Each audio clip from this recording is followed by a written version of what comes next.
everyone, and today I'm very excited to be with a ranker score 174 with us in the recent FMG 2021. So hi Dr. Inzamam. Hello ma'am, good evening.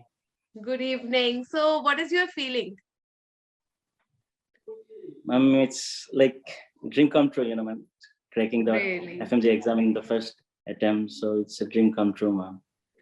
Yeah, I think when you people go outside and you start with the MBBS, right from that day, it's a great journey, and that journey is completed only when you come back and you clear this exam. Yes, ma'am. Yes. So Yes, definitely I think जिस दिन जा रहे होते हो उस दिन भी ये पेपर दिखाई दे रहा होता है कि लौट के आकर एक ये है जिसे क्रॉस करना है और ये क्रॉस करके आई थिंक एक बहुत बड़ा हर्डल कंप्लीट होता है, आप एलिजिबल हो जाते हो इंडिया में प्रैक्टिस के लिए। और not only this, I think 50% of जो पीजी एंट्रेंस है वो भी क्लियर हो जाता है उस दिन जिस दिन आप ये क्लियर करते हो, क्योंकि इसी से ऊपर हमें बढ़ना होता है पीजी एंट्रेंस की तैयारी।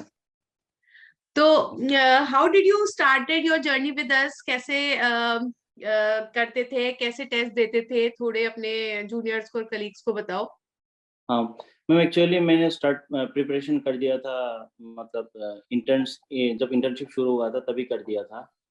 तो it's been almost more than 1 year I have started preparing for the FMG exam. So पहले मैंने एनाटॉमी, फिजियोलॉजी और बायोकेमिस्ट्री से किया था ताकि मेरा कॉन्सेप्ट बेस अच्छा बने।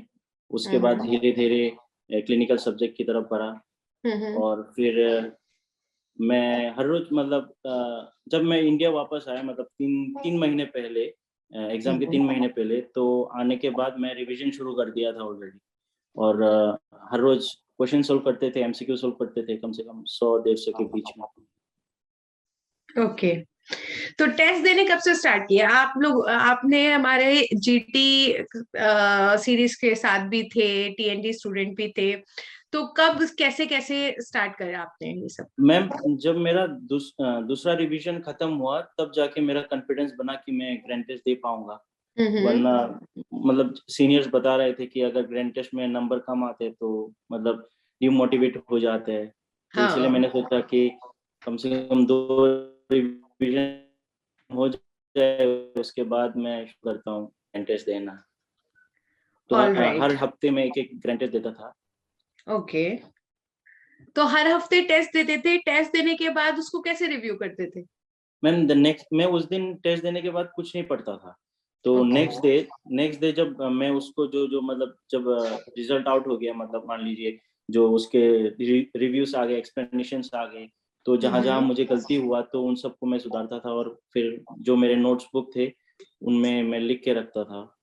और फिर जब एमसीक्यू वापस उस एमसीक्यू को अगर सोल्व कर रहा हूँ मैं, तो उस चीज को मेरे दिमाग में क्लिक करता था कि हाँ मैंने ये गलती किया था एक बार। तो इस तरफ मुझे हेल्प होता था ज्यादातर।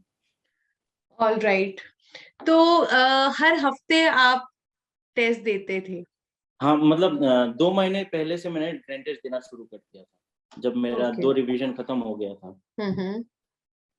तो कितना फर्क पड़ता है टेस्ट देने से? मतलब जैसे कि आपने कहा, आपके सीनियर्स ने भी बोला था कि टेस्ट देने से बच्चे हमेशा थोड़ा सा कतराते हैं, थोड़ा घबराते हैं, और एक बहुत बड़ी चीज ये दिमाग में रहती है कि अगर स्कोर कम आ गया तो हम डिमोटिवेटेड हो जाएंगे। तो क्या लगता है कि ये फीलिंग कहाँ कितने हद तक ठीक है, और हमें किस वे में लेना चाहिए टेस्ट को? मैम, एक्चुअली देखा जाए तो मेरा पहला जब मैं ग्रैंड टेस्ट दिया था तो उसमें मेरा स्कोर इतना अच्छा नहीं आया था, लेकिन ठीक ठाक था। लेकिन मैंने खुद को ये कह के मोटिवेट किया था कि चलो इतना तो आया। बिल्कुल। तो उसके बाद मैं फिर मतलब उस समय बुरा लगा था, लेकिन बट धीरे धीरे फिर से उसको देना मतलब माइंडसेट बना लिया था कि नहीं देना है, भले ही अभी गलत हो या कुछ कम नंबर आए, उससे डिमोटिवेट नहीं होना है, लेकिन अभी देना है क्योंकि एग्जाम्स आ रहा है। वही है कि अपने ऊपर है कि हम खाली ग्लास की तरफ देखते हैं कि भरे ग्लास की तरफ देखते हैं। तो तुमने बहुत अच्छा किया, ये देखा कि इतने तो आए हैं, तो थोड़ा सा जो बचा है वो हमें सिर्फ भरना है। बहुत अच्छी बात कही। तो जब टेस्ट देने शुरू करे, टेस्ट एंड डिस्कशन दिया, तो फिर क्या फीलिंग रही? मैम, स्पेशली मैं ज्यादातर क्या करता था, क्लिनिकल सब्जेक्ट्स को ज्यादा इंपॉर्टेंट देता था, क्योंकि उनसे नंबर ज्यादा आते थे, जैसे कि ऑबकाइनी हो गया या फिर सर्जरी हो गया या फिर मेडिसिन हो गया, तो उन सब्जेक्ट को मैं ज्यादा इंपॉर्टेंस देता था। तो उन सब्जेक्ट्स को मैं अच्छे से प्रिपेयर करता था compare to the non clinical subjects, क्योंकि उनका जो चंक ऑफ नंबर्स रहता है वो 30+ रहता है हर एग्जाम में। बिल्कुल। तो उन सब्जेक्ट्स को मैं अच्छे से पढ़ता था। तो आपने क्लिनिकल सब्जेक्ट्स अच्छे से पढ़े, तो कितना जी मैम। फर्क लगा टेस्ट एंड डिस्कशन अटेंड करने से पहले, जब से खुद से पढ़ाई की हुई थी, और एक ये कि जब आपने टेस्ट अटेंड किए और डिस्कशन सुना, तो कितना फर्क लगा अपनी तैयारी के लेवल में? मैम मुझे जब मैं मतलब 2-3 ग्रैंड टेस्ट दे दिया, तब मुझे लग रहा था कि नहीं, अब मैं शायद मतलब एक कॉन्फिडेंट कॉन्फिडेंस हो, आया। हाँ, कॉन्फिडेंट। मतलब क्या कॉन्फिडेंस। होता है कि तुम शायद रिलेट करोगे कि तैयारी आप फिर वैसे भी कर रहे होते हो, पढ़ रहे हाँ होते जी। हो, लेकिन आपको पता ही नहीं होता कि आप जो तैयारी कर रहे हो, जो आप पढ़ रहे हो, वो वाकई आपको हेल्प कर रहा है या नहीं, आपकी मतलब जो एनर्जी लग रही है, जो फोर्स लगा रहे हो, वो सही डायरेक्शन में जा रही है या नहीं। हाँ तो मैम। हाँ वो पता लगाना भी बहुत जरूरी है। आप फोर्स लगाते जा रहे हो, आपको पता ही नहीं है कि सही डायरेक्शन में लग भी रही है या नहीं, कितनी हो रही है, आपकी तैयारी हाँ। हो भी रही है या नहीं, आप कॉन्सेप्ट को पकड़ पा रहे हो या नहीं, आप क्वेश्चन कर भी पाओगे या नहीं, ये क्वेश्चन इस वाले वे में आएंगे या नहीं, वो आपको कुछ नहीं पता। सडनली जब आप देते हो पेपर, तो आपको ये भी समझ में आता है कि आप कहाँ पर हो। और आई थिंक मेरा स्टैंड क्लिनिकल, क्या है, ये ज्यादातर पता हाँ, चलता है कि मैं मेरा कॉन्सेप्ट मैं कहाँ तक अप्लाई कर पा रहा हूँ। कहाँ तक अप्लाई कर पा रहे हो। Plus I think clinical question attempt करने में कहीं ना कहीं फर्क जरूर लगा होगा जब टेस्ट एंड डिस्कशन अटेंड किया तो। हाँ मैम, वो बहुत बहुत ज्यादा मायने रखता था उस टाइम पे। और जब हर रोज, तो मैं जब मतलब पीएनडी में जो डिस्कशन हुआ या फिर मैं ग्रैंड टेस्ट में जो दिया हूँ, तो उन सब चीजों compare to the grand test, जब मैं एमसीक्यू सोल्व करता था तो ऐसा लगता था कि नहीं, ये तो थोड़ा इजी है, मतलब कंपेयर टू द हाँ, ग्रैंड टेस्ट में हाँ, तो बहुत टफ बहुत टफ टफ क्वेश्चन भी देते थे। आते हैं, हाँ। वो हाँ। डेलिबरेटली हम लोग हमेशा जीटी में एक लेवल हायर ही रखते हैं, ताकि एग्जैक्टली यही फीलिंग आए जब मेन पेपर दो कि अरे यार, इससे ज्यादा टफ तो कर चुके हैं, ये तो कुछ भी नहीं है, मतलब वो चीज होनी चाहिए। आप हमेशा एक स्टेप आगे के लिए तैयार रहने चाहिए, और वो रहते भी हो। सब लोग यही बोलते हैं कि फिर देख के लगता है कि नहीं, इससे टफ तो अपन कर चुके हैं जीटी नहीं। से। तो वो रहता है। तो जब आप डिस्कशन अटेंड करते थे, तो क्या पूरा सब्जेक्ट कवर हो जाता था एज अ हाँ होल मैम। उस टेस्ट एंड हाँ मैम, डिस्कशन से? टीएनडी में तो सब कवर हो जाता था। मतलब जब एक क्वेश्चन सोल्व करते थे, तो चारों ऑप्शंस का रेफरेंस लेके, मतलब ये नहीं हो सकता तो इस मतलब इसका आंसर कब होगा, जब टीचर हम्म, वो एक्सप्लेन करते थे, तो मान लीजिए एक टॉपिक को पूरा कवर हो जाता है एक ही क्वेश्चन में।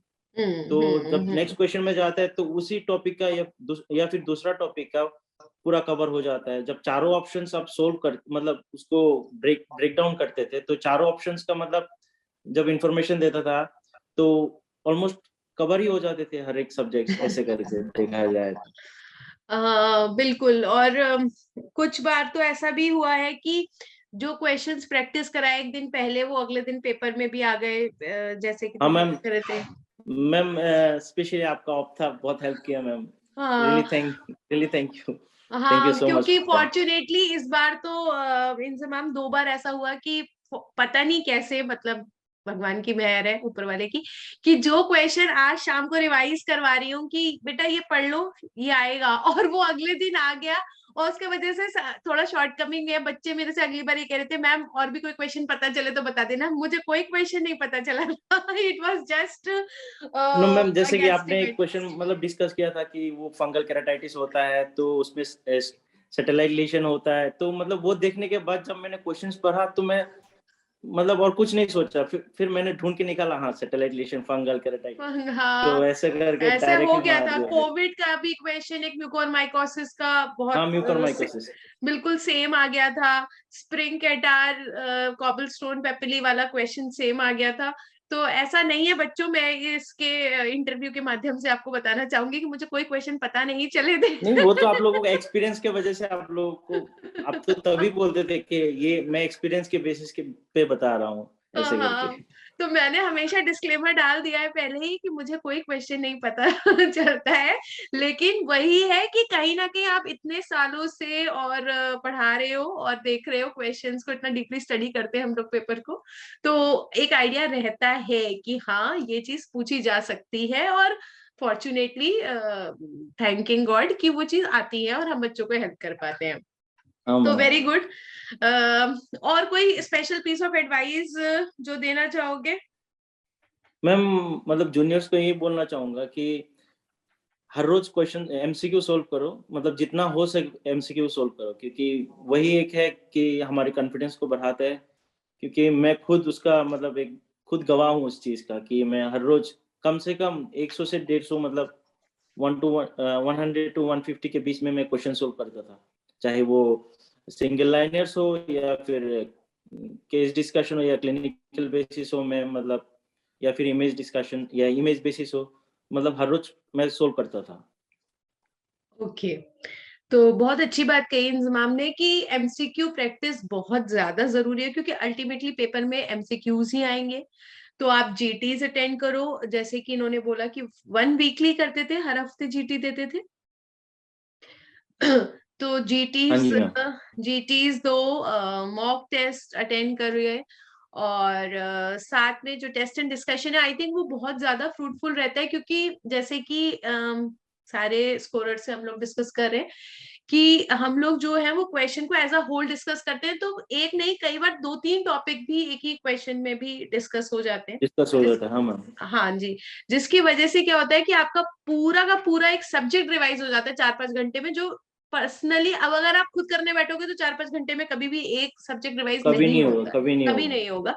और इसमें क्या है कि एक सब्जेक्ट 4-5 घंटे में रिवाइज हो जाता है, प्लस एक नए कॉन्सेप्ट, मतलब कई बार ऐसी भी चीजें उसमें नई निकल के आती हैं जो आप अभी तक आपको नहीं पता थी या नहीं समझ में आ रही थी, जो कि आपको समझ में आती है। तो आई थिंक जो आपके कलीग्स हैं, जूनियर्स हैं, उनको एक राइट पीस ऑफ एडवाइस जरूर मिली होगी, genuine piece of advice, and उनको भी हेल्प मिलेगी डेफिनेटली पेपर क्लियर करने में। हाँ So ma'am. heartiest congratulations once again, thank you and ma'am. we wish you a very very successful career ma'am, in your future endeavors. ma'am, is it okay? I will introduce to you my parents because they are the one because of whom I am here today. बिल्कुल, sure sure. We would also like to meet them. Hello, ये good तो मेरे evening. Uncle आपको हैं। बहुत बहुत मुबारक हो। Thank you. ये मेरे बेटी पापा। ने बहुत अच्छा स्कोर किया है, और आई थिंक आप भी प्राउड कर रहे होंगे जैसे कि हम लोग प्राउड कर रहे हैं। ये तो आपका कोशिश का नमूना है। बहुत बहुत थैंक यू इसके लिए। नहीं नहीं, थैंक यू। मतलब हम लोग इनके पार्ट हैं सक्सेस स्टोरी के, हम लोग प्राउड है इस चीज के लिए, लेकिन डेफिनेटली मेहनत जो होती है वो बच्चे की है, और इन्होंने मेहनत की है तो उसका जो रिजल्ट है वो सामने है। और ऐसी ही हाँ मेहनत मैम, करते जाओ और मेन ऐसे ही खुशी अपने तो ये है पेरेंट्स कि को मैं जब प्राउड कराओ। अपने पेरेंट्स के उनके चेहरे पे जब खुशी देखता हूँ तो वही असली खुशी होती है मैम। बिल्कुल, तो वो दिख रहा है ना, देखो वो प्राउड, वो खुशी जो है वो चेहरे पे दिख रही है। तो आई थिंक इससे बड़ी चीज कोई होती ही नहीं है, जब आप कुछ अपने नहीं है मैम। पेरेंट्स, आप रिस्पॉन्सिबल होते हो ना अपने पेरेंट्स के चेहरे पे उस स्माइल के, वो प्राइसलेस होती है, प्राइसलेस है। प्राइसलेस। तो वो ऐसी खुशी बरकरार रखो, अपने पेरेंट्स के चेहरे पर लाते रहो, और पीजी एंट्रेंस में इससे भी अच्छा करके दिखाना। यस जरूर ma'am, I try my best. All the okay, very best, God bless you. Thank you ma'am, thank you ma'am. Thank you.